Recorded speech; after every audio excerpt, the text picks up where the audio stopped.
मोदी और चीन की प्रेम कथा तो जग जाहिर है और उस प्रेम कथा में अब एक त्रिकोणीय एंगल आरएसएस का आ गया है। लेकिन यह चिंता का विषय है और चिंता का विषय इसलिए है क्योंकि पहली बार इतिहास में चीन के राजनयिक, चीन के दूतावास के जो टॉप ऑफिशियल्स हैं, वो आरएसएस के हेडक्वार्टर नागपुर में गए।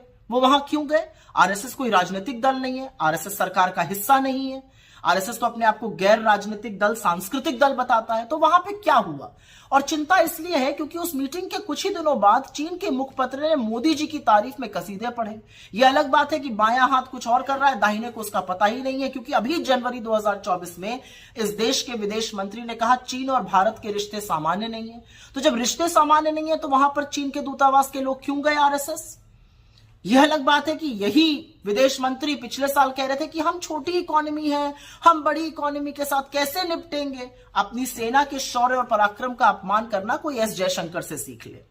लेकिन अब याद रखिए कि हुआ क्या है। अप्रैल मई 2020 के बीच में चीन घुसपैठ कर रहा था और 15 जून की वो सियाह रात 2020 की जब 20 जाबाजों की गलवान में शहादत हुई।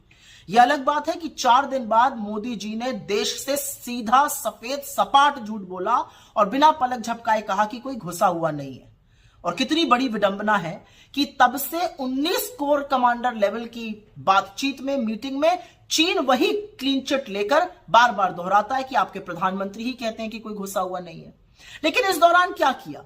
इस दौरान मोदी सरकार ने हमारे पेट्रोलिंग पॉइंट, जहां तक हम गश्त करते थे, पेट्रोलिंग पॉइंट 10, 11, 12, 13, 14, 15, 16, उनको बफर जोन में डाल दिया। जिन रणनीतिक इलाकों पर हमने कब्जा किया था वहां से सेना को पीछे किया गया। और यही नहीं, सिर्फ 21 लोगों को इस देश में परमवीर चक्र मिला था। उसमें से एक मेजर शैतान सिंह थे जिनका स्मारक लद्दाख में बना हुआ था। उस स्मारक को भी बफर जोन में डाल दिया गया। और सिर्फ स्मारक बफर जोन में नहीं डाला गया, अब कहा जा रहा है उसको शिफ्ट किया जाएगा। और इसकी पुष्टि भाजपा के खुद के काउंसलर ने लद्दाख में की है, वहां के चरवाहों ने की है कि जहां तक पहले जा सकते थे अब जा नहीं पा रहे हैं। अरे सब कुछ छोड़िए, इनका खुद का सांसद अरुणाचल में कहते हैं कि चीन गांव बसा रहा है और मोदी जी की आंखों से चीन के प्रेम की पट्टी ही नहीं उतरती है। लेकिन इस दौरान सरकार ने क्या किया? जब यह सब हो रहा था, सरकार ने चीन को सबसे बड़ा ट्रेडिंग पार्टनर बनाया और $100 बिलियन का ट्रेड डेफिसिट किया। आपकी आंखों में धूल झोंकने के लिए इन्होंने कुछ छोटी मोटी ऐप्स को बैन कर दिया। चीन के राष्ट्रपति से मोदी जी की करीब 18 मीटिंग हुई है, 30 बार आए गए हैं, वो अलग बात है। इन 18 मीटिंग्स में मोदी जी ने देश के हित के बारे में क्या बात की मैं नहीं जानती हूं।